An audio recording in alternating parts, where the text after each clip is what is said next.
جل شانہ نے سوا پارے کی تلاوت کی توفیق عطا فرمائی۔ اس کا آغاز سورہ نور سے ہوا۔ سورۃ النور، اس کو سورہ نور اس لیے کہا جاتا ہے کہ سورہ مبارکہ کے اندر ایک آیت آئی ہے، اللہ نور السماوات والارض، کہ اللہ ہی آسمانوں اور زمینوں کے اندر نور کا باعث ہے، روشنی کا باعث ہے۔ اسی مناسبت سے اس سورت کو سورۃ النور کہا جاتا ہے۔ نور کا عربی کے اندر معنی روشنی کے آتے ہیں۔ دوسری وجہ اس کی یہ بھی بتلائی جاتی ہے کہ سورہ نور کے اندر اللہ جل شانہ نے بہت سارے مختلف احکام اور بہت سارے قیمتی اسلامی آداب کو بیان فرمایا، ایسے آداب جو ہماری نجی اور انفرادی زندگی سے بھی متعلق ہیں، جو ہماری معاشرتی اور سوشل زندگی سے بھی متعلق ہیں۔ ایسے آداب ہیں کہ جن پر انسان عمل کر لے تو اس کے لیے وہ نور کا باعث ہوں گے، ہدایت کا باعث ہوں گے، اس کے لیے رہنمائی کا باعث ہوں گے۔ یہ بڑی اہمیتوں والی سورہ مبارکہ ہے۔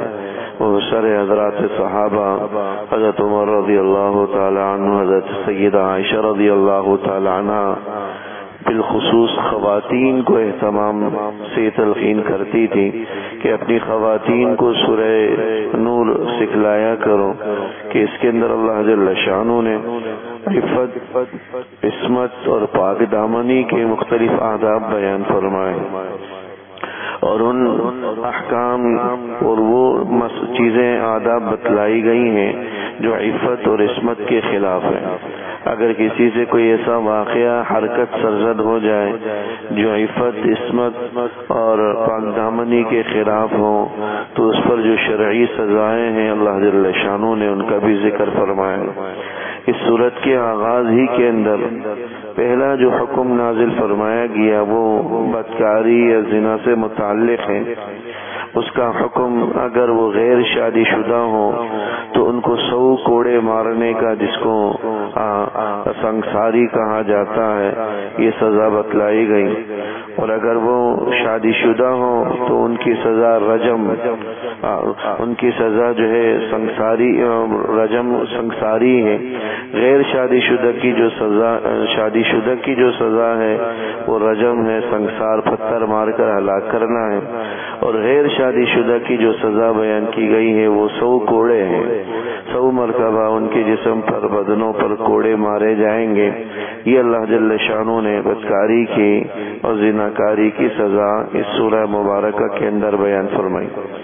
کوڑے مارنے کی سزا کا ذکر ہے، اور جو شادی شدہ اگر کسی شادی شدہ شخص سے یا مرد عورت سے ایسی حرکت سرزد ہو جائے تو اس کی سزا رجم یعنی سنگسار ہے۔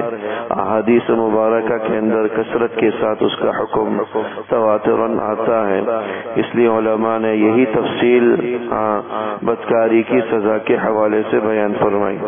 اور اسی ذیل میں ایک ادب بھی، یہ ایک عمومی قاعدہ بھی یہ بتلایا گیا ہے کہ ایسے لوگ جن کی طبیعت کے اندر برا پن ہوتا ہے، بدکاری ہوتی ہے، وہ عموماً ایسی ہی خواتین کی طرف متوجہ ہوتے ہیں۔ دنیا میں آپ نے دیکھا ہوگا جو لوگ بے حیائی کے کاموں میں ہیں، جن کا تعلق ٹی وی، ڈراموں، تھیٹر سے ہے، عموماً ایسی ہی عورتوں کو اختیار کرتے ہیں جو اسی شعبے سے منسلک ہوتی ہیں۔ جب ایک بے حیائی والا، بے شرمی والا شعبہ ہے تو عموماً ایسے مرد ایسی ہی عورتوں کی طرف مائل ہوتے ہیں۔ اللہ جل شانہ نے پاک دامن مردوں کے لیے پاک دامن عورتیں رکھی ہیں، اور خبیث مردوں کے لیے خبیث عورتیں ہی رکھی ہیں۔ یہ کوئی لازمی اصول نہیں ہے، لیکن عام ایک عمومی جو ہے اس ادب کے طور پر، ایک عمومی ضابطے کے طور پر، قاعدے کے طور پر بیان کیا گیا۔ دوسرا اس کے اندر حکم حد قذف کا بیان کیا گیا۔ حد قذف، قذف کا معنی آتا ہے کسی پاک دامن عفیف خاتون پر تہمت لگانا، الزام تراشی کرنا۔ اس کا بھی شرعی حکم یہ ہے کہ اگر کوئی آدمی کسی پر تہمت لگاتا ہے تو سب سے پہلے لازم ہے کہ 4 گواہوں کے ذریعے اس تہمت تہمت کو ثابت کرے. اگر کسی کے پاس 4 گواہ نہیں ہے تو یہ تہمت کے زمرے میں داخل ہے.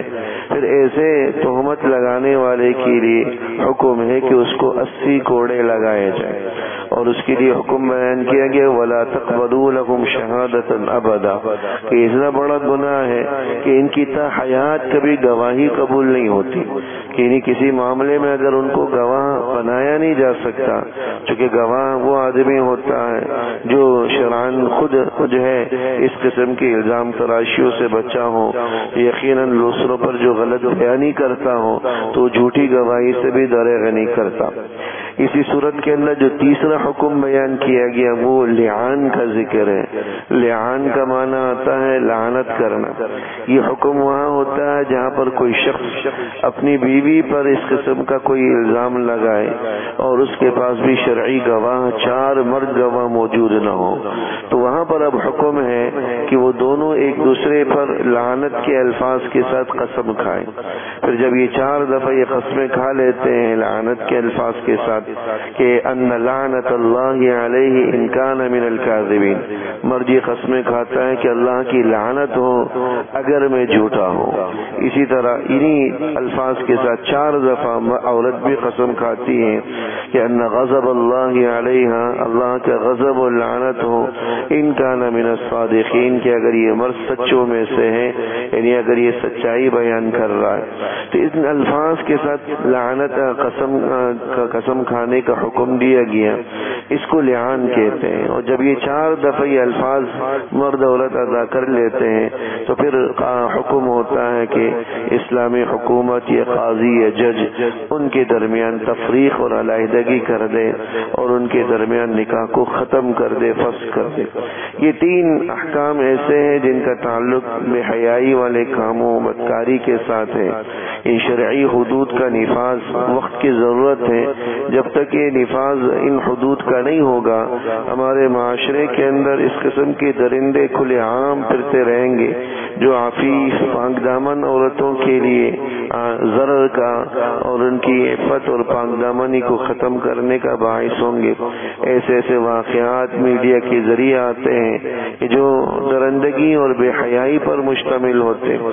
ان سب کا جو بنیادی سبب ہے وہ میرے دوستو یہی ہے کہ ان شرعی حدود کا اجراء ہمارے دیار کے اندر، ہمارے ملک کے اندر نہیں.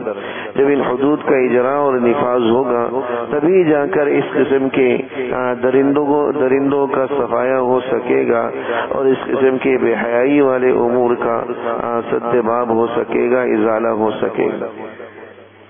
اسی صورت کے اندر جو چوتھی بات یا چوتھا حکم ایک بیان کیا گیا حکم کی شکل میں وہ واقعہ افک ہے. افک کا معنی بھی تہمت کے آتے ہیں.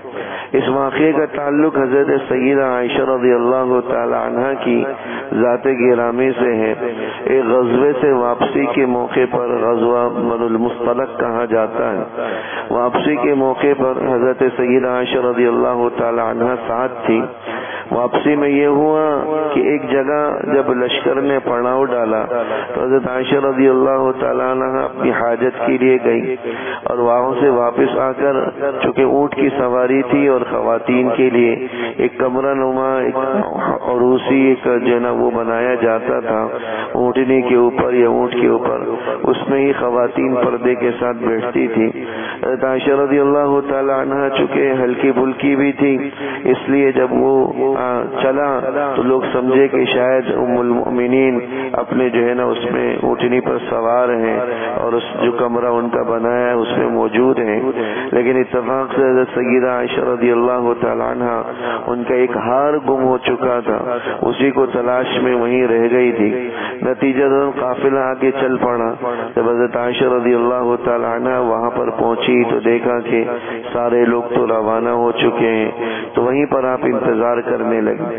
پیچھے سے ایک صحابی جو اس کو حضور علیہ الصلوۃ والسلام نے اسی کام کے لیے مقرر کیا تھا کہ اگر لشکر کی کوئی چیز چھوٹ جائے تو تم انہیں لیتے ہوئے آنا، وہ صحابی آئے، انہوں نے دیکھا کہ ام المؤمنین ایسے ہی بیٹھی ہیں، انا للہ پڑھی اور اپنی سواری پیش کی اور پھر انہیں لے کر لشکر کے ساتھ جا ملے۔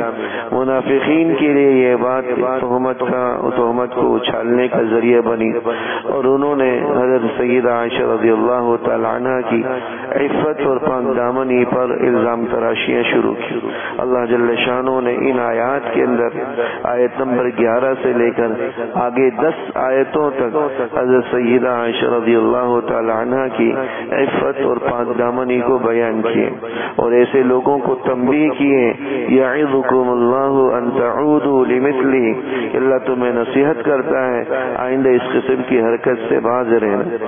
یہ تاریخ انسانی کا علماء فرماتے ہیں پہلا واقعہ ہے جس میں کسی ایک عام امتی کی عفت اور پاک دامنی کو بذریعہ وحی بیان کیا گیا اور اس کو باقاعدہ کلام پاک کا حصہ بنایا گیا۔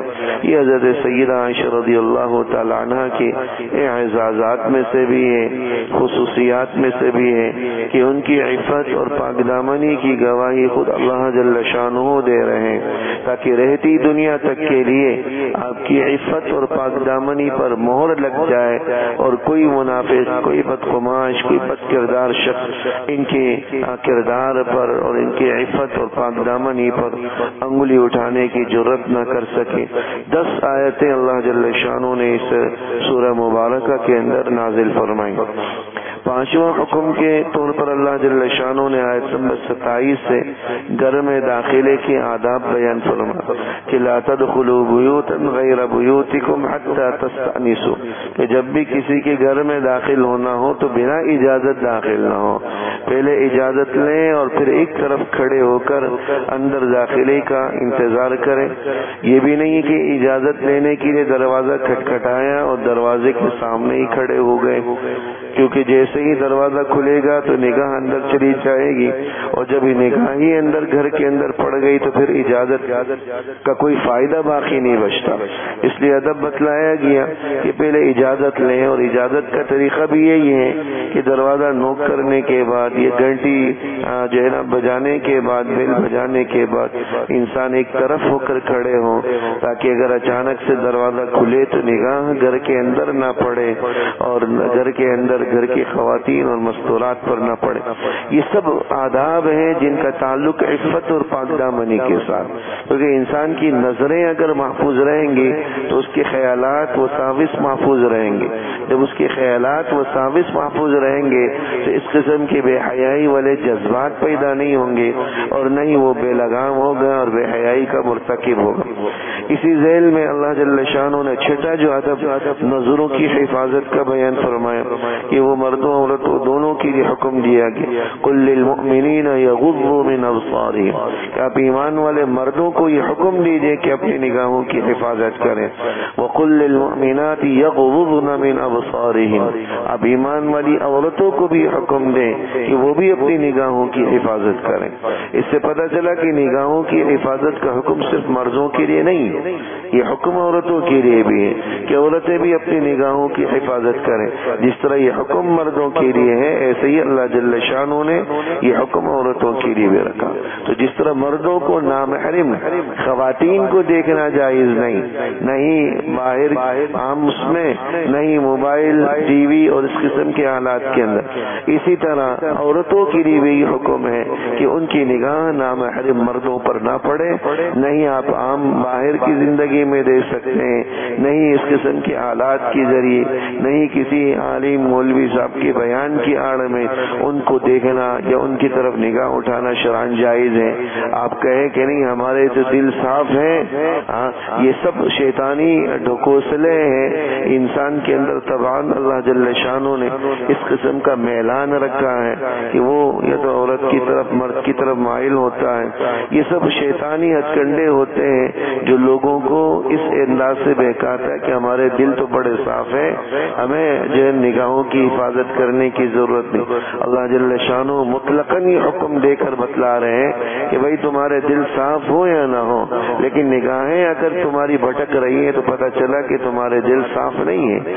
اگر دل صاف ہوتے تو اس کا پہلا اثر آپ کی نگاہوں پر پڑتا کہ وہ نگاہیں محفوظ رہتی، وہ غلط جگہ نہ جاتی، نامحرموں کو نہ دیکھتی. نگاہوں کا نامحرموں کی طرف بھٹکنا یہ دل کے ہی پراگندہ اور گندہ ہونے کی ایک علامت اور نشانی ہے.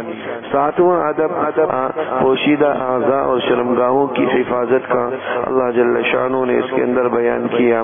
اور 8واں ادب پردے سے متعلق ہے کہ ولا یبدین زینتہن، کہ نامحرموں سے پردے کا حکم دیا گیا. جو محرم مرد عورتیں ہیں ان میں جو ہے چہرے کا پردہ نہیں، اگر پردہ نہ کیا جائے تو کوئی مضائقے والی بات نہیں. 8واں حکم اس کا تعلق بھی عفت اور عصمت اور پاک دامنی کے ساتھ ہے، وہ نکاحوں کی ترغیب ہے کہ نکاح کا اہتمام کرو. اگر اللہ جل شانہ نے وسعت دے رکھی ہے تو نکاح کا حکم دیا گیا ہر ایسے مرد عورت کے لیے جو نکاح کرنے کی طاقت رکھتا ہو، بیوی کا نان و نفقہ اور اس کا مہر برداشت کر سکتا ہو. وَأَنْكِحُوا الْأَيَامَ مِنْكُمْ، اور نکاحی کے ذیل میں اللہ جل شانہ نے یہ وعدہ فرمایا کہ ان یکونوا فقراء یغنیہم اللہ من فضلہ، اگر تم فقیر ہوگے اللہ نکاح کے تو فعل اپنے فضل سے تمہیں مالدار کر دے گا. اس لیے علماء فرماتے ہیں کہ کثرت کے ساتھ نکاح یا تعدد نکاح یہ بھی مالداری کے اسباب میں سے ایک سبب ہے. ہمارے یہاں کا مزاج یہ ہے کہ ہم کہتے ہیں کہ جب تک وہ کماؤں کوت نہیں ہو جاتا، اپنے پاؤں پہ کھڑا نہیں ہو جاتا، اس وقت تک شادی نہیں ہو سکتی. اللہ جل شانہ خود نکاح کرنے پر مالداری کا وعدہ فرما رہے ہیں اور ہم فقر و فاقہ سے ڈر رہے ہوتے ہیں. یہی ہمارے ایمان کی حالت ہے. اللہ کہتا ہے کہ بھائی تم نکاح کرو میں تمہیں غنی کر دوں گا، مالدار کر دوں گا، اور ہم کہتے نہیں پہلے مالدار ہو تو پھر کریں گے. بالکل اپوزٹ چل رہے ہوتے ہیں، بالکل الٹ چل رہے ہوتے ہیں. اور بالخصوص آج کا یہ معاشرہ جو بالکل ایک آزاد قسم کا معاشرہ ہے جس کے اندر بے حیائی جگہ جگہ منہ کھولے نوجوان نسل کے منتظر ہے. ذرا سی نگاہ کیا ادھر بھٹکتی ہے، خیالات بھٹکتے ہیں، انسان جو ہے غلط راہ کا شکار ہو جاتا ہے، بے راہ روی کا شکار ہو جاتا ہے.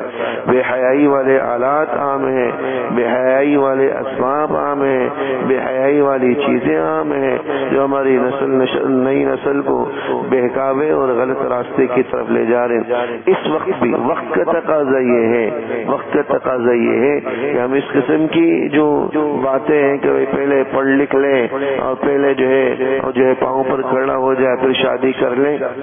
یہ تو ہم نے ٹھیک ہے نکاح کے اندر اخراجات ہوتے ہیں لیکن یہ سارے اخراجات ہمارے خود ساختہ ہیں. ہم نے اتنے لمبے چوڑے اخراجات کی لسٹ بنا دی، جہیز ہے، شادی حالوں کے خرچے ہیں. یہ تو شریعت نے اس قسم کے اخراجات رکھے ہی نہیں. شریعت نے تو سیدھا سادہ نکاح کی ترغیب دی تھی، ہم نے اپنے اوپر لازم کر کے نکاح کو مشکل بنا دیا. وہ حالات جو بے حیائی کی طرف لے جانے والے ہیں وہ سستے ہو گئے، موبائل ہیں سستے، نیٹ پیکیجز سستے، اس قسم کی لغویات سستے. مشکل ہے تو نکاح مشکل ہے تو بچیوں کی شادیاں، بچوں کے رشتے تلاش کرنا مشکل ہے. یہ تو ہمارے خود ساختہ قسم کی جو ہے نا اخراجات ہیں جو ہم نے نکاح پر عائد کر کے اس کو مشکل بنا دیے. اور نہ شریعت نے اس کو کوئی مشکل نہیں رکھا. اور تعلیم کا سلسلہ اس کے ساتھ بھی اللہ جاری رکھنے کی توفیق دے. ایسے ہمت والے لوگ ہیں جو اس کے ساتھ بھی جاری رکھتے. تو وقت کا تقاضا ہے کہ اگر ہم نوجوانوں کی عفت اور عصمت کو بچانا چاہتے ہیں تو نوجوانی کی حالت میں ہی ان کو نکاحوں کی طرف مائل کریں اور نکاح کا اہتمام کریں. اللہ جل شانہ عفت اور عصمت عطا فرمائے. یہ 8واں حکم تھا. اسی آیہ مبارکہ کے ذیل میں اللہ جل شانہ نے 9واں ادب جو بیان فرمایا ہے اس کا تعلق بھی گھر کے اندر اجازت کے ساتھ ہے. اس کا مختصر تذکرہ پہلے بھی آیا تھا. یہاں تھوڑا تفصیل کے ساتھ آیت نمبر 58 سے اللہ جل شانہ نے بیان فرمایا. اور پہلی آیت کا تعلق جس میں گھر کے اندر داخل ہوتے وقت اجازت لینے کا حکم تھا اس کا تعلق عام لوگوں سے تھا جو کسی اور کے گھر میں داخل ہو رہے ہیں. خود اپنے گھر میں بھی داخل ہوتے وقت اللہ جل شانہ نے ان آیات میں ادب بتلایا کہ اس سے بھی اجازت لے کر ہی داخل ہوں، کم سے کم اطلاع دے کر داخل ہوں کہ کوئی فرد آ رہا ہے، کوئی آدمی آ رہا ہے۔ یہاں تک کہ جو گھر کے بچے ہیں ان کو بھی اللہ جل شانہ نے حکم دیا الذین لم یبلغوا الحلم منکم، کہ جو ابھی تک بالغ نہیں ہوئے، نابالغ بچے ہیں، ان کو بھی یہ ادب سکھلانے کی تلقین کی گئی کہ ان کو بھی کہیں کہ بھئی تم گھر میں داخل ہو تو اطلاع دے کر اجازت کے ساتھ داخل ہو، یا کم سے کم کھنکار کر یا پاؤں کی آواز کے ذریعے مطلع کر کے داخل ہو، تاکہ اگر بالفرض گھر کی خواتین کسی ایسی حالت میں ہوں جو ہے مناسب نہ ہو تو وہ اپنی حالت کو درست کر سکے۔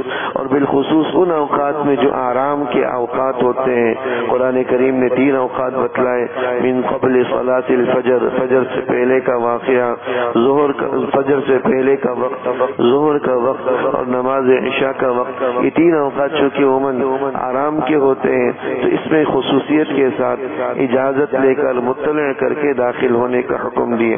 تو جو نابالغ ہوں ان کے لیے بھی حکم، اور پھر جب بالغ ہو جائے تب بھی اللہ جل شانہ نے یہ حکم دیا کہ فلیستأذنوا، کہ وہ اجازت لے کر گھر میں داخل ہوں۔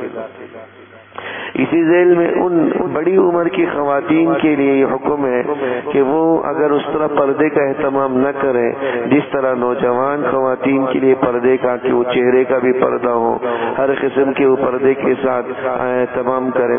بڑی عمر کی خواتین جو عمر کے اس مرحلے پر ہوں جس میں عموماً جو ہے خواتین نکاح نہیں کرتی یا نکاح کی طرف رغبت نہیں ہوتی، ایسی خواتین کے لیے تھوڑی سی تخفیف ہے کہ اگر وہ بہت زیادہ پردے کا اہتمام نہ بھی کرے تو کوئی مذائقہ نہیں۔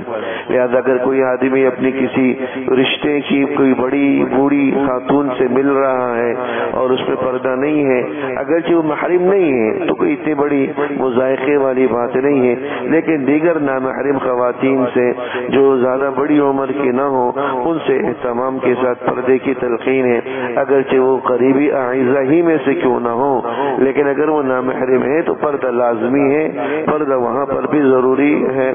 اسی سورہ مبارکہ کے اندر گھر میں داخل ہوتے وقت سلام کی بھی تلقین کی گئی، فَإِذَا دَخَلْتُمْ بُيُوتًا فَسَلِّمُوا عَلَىٰ أَنفُسِكُمْ، کہ جب تم گھروں میں داخل ہو تو گھر کے افراد پر سلام کیا کرو۔ اللہ جل شانہ نے مجلس کا ادب بھی بتلایا کہ اگر کسی مجلس میں ہم بیٹھے ہوں اور کوئی اجتماعی بات چل رہی ہو یا کوئی اجتماعی مشورہ چل رہا ہو تو وہاں پر ادب یہ بتلایا کہ اگر کسی ضرورت سے اٹھنا ہو مجلس سے تو باقاعدہ کسی کو بتلا کر یا صدر مجلس سے اجازت لے کر انسان اٹھے۔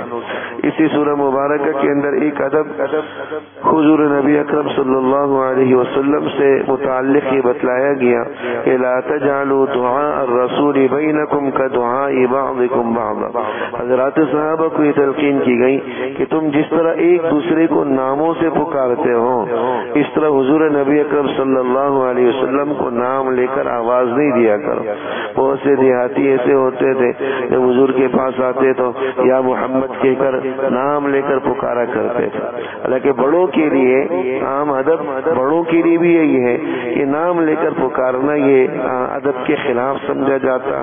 کوئی آدمی اپنے والد کو نام لے کر نہیں پکارتا، والد محترم کہتا ہے۔ تو نبی کی ذات تو امت کے لیے باپ سے بھی بڑھ کر ہے، وہاں یہ ادب بتلایا گیا کہ نام سے نہ پکارا جائے، یا نبی اللہ، اے اللہ کے نبی، اے اللہ کے رسول، اس انداز سے مخاطب کیا جائے۔ یہ ادب بھی سورہ مبارکہ کے اندر بتلایا گیا۔ یہ تقریباً 14-15 کے قریب مختلف انفرادی اور اجتماعی زندگی سے متعلق آداب ہیں جو اللہ جل شانہ نے سورہ مبارکہ کے اندر بیان فرمائے ہیں، اور کثرت کے ساتھ وہ آداب ہیں جن کا تعلق ہماری عفت اور عصمت کے ساتھ ہے، ہماری ماؤں بیٹیوں کی عفت اور عصمت کے ساتھ ہے۔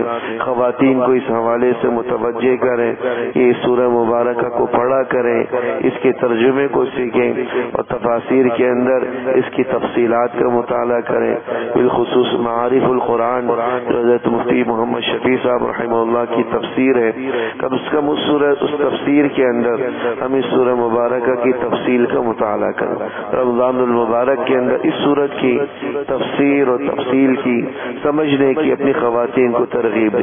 یہ مختصر سا دورانیہ ہے، اس سورت کا جو حق تھا وہ صحیح معنوں میں ادا کرنا ممکن نہیں ہے اس مختصر سے وقت کے اندر.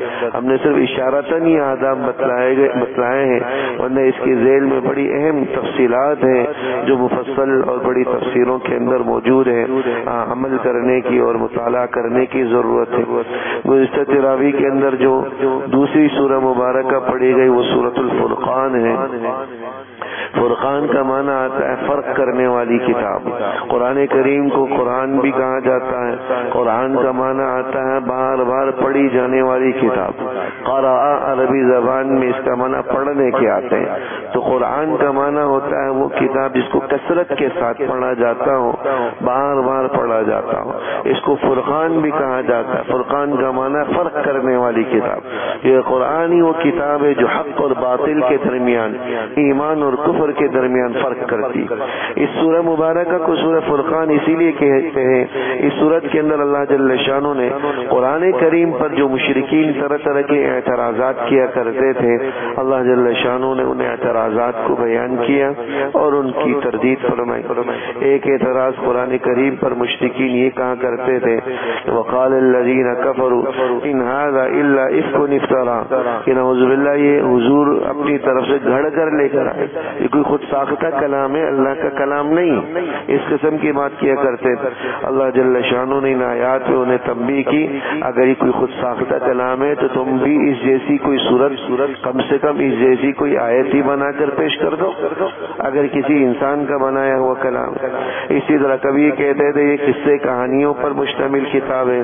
مختلف واقعات قرآن نے جو بیان کیے ہیں وہ بعض قصوں کے طور پر بیان نہیں کیے، ان واقعات کو اللہ جل شانہ نے عبرت کے طور پر بیان کیے. کبھی خود حضور علیہ الصلوۃ والسلام کی ذات پر اعتراض کرتے تھے، وقالوا ما لهذا الرسول، یہ رسول بھی بڑا عجیب ہے، یاکل الطعام ويمشي في الاسواق، یہ بھی ہماری طرح کھانا کھاتا ہے، یہ بھی ہماری طرح ضرورت خریدنے کے لیے، ضرورت کی چیزیں خریدنے کے لیے مارکیٹ میں جاتا ہے. اس قسم کے جو ہے نا بے سر و پا قسم کے اعتراضات. حالانکہ نبی بھی انسان ہے، ان کو بھی ان چیزوں کی ضرورت پیش آتی ہے، کھانے پینے کا وہ بھی محتاج، ضروریات زندگی خریدنے کے لیے بازار کا رخ کرنا یہ اس کی بھی ضرورت ہے. لیکن اس کو یہ لوگ بطور اعتراض مشرکین بیان کیا کرتے تھے. اللہ جل شانہ نے یہ ساری اعتراضات یہاں پر بیان کی. اسی طرح یہ اعتراض کرتے تھے کہ یہ قرآن فرشتہ لے کر آتا ہے تو فرشتہ ہمیں نظر کیوں نہیں آتا. وقال الذين لا يرجون لقاءنا لولا انزل علينا الملائكة او نرى ربنا، کہ فرشتے کو ہم دیکھ کیوں نہیں لیتے، یہ اللہ کی طرف سے آتا ہے تو اللہ ہمیں نظر کیوں نہیں آتا. اللہ جل شانہ نے ان آیات میں ایک ہی جواب دیا کہ جب فرشتے نظر آئے گا تو تم دنیا میں رہنے کے قابل ہی نہیں رہو گے. چونکہ عام انسان کو فرشتہ صرف اسی وقت نظر آتا ہے جب اس کے مرنے کا وقت ہوتا ہے، اس سے پہلے نظر نہیں آتا. لہذا جب تمہاری موت کا وقت ہوگا تو اسی وقت ہی تمہیں فرشتہ نظر آئے گا. جب فرشتہ نظر آ جائے گا تو تمہیں مزید کسی اعتراض کی مہلت ہی نہیں ملے گی. اللہ جل شانہ نے یہ اعتراض بھی مشرکین کا بیان کیا. یہ بھی کہا کرتے تھے کہ لولا نزل علیہ القرآن جملۃ واحدہ، کہ یہ قرآن یہ 23 برسوں میں کیوں نازل ہو، ایک ساتھ کیوں نہیں نازل. حضور نبی اکرم صلی اللہ علیہ وسلم کی نبوت کا جو دورانیہ ہے 40 برس سے لے کر 63 برس کی عمر تک، یہ 23 برس کا زمانہ کہلاتا ہے، یہ نبوت کا زمانہ. اس پورے زمانے کے اندر تھوڑی تھوڑی کر کے آیات نازل ہوئی.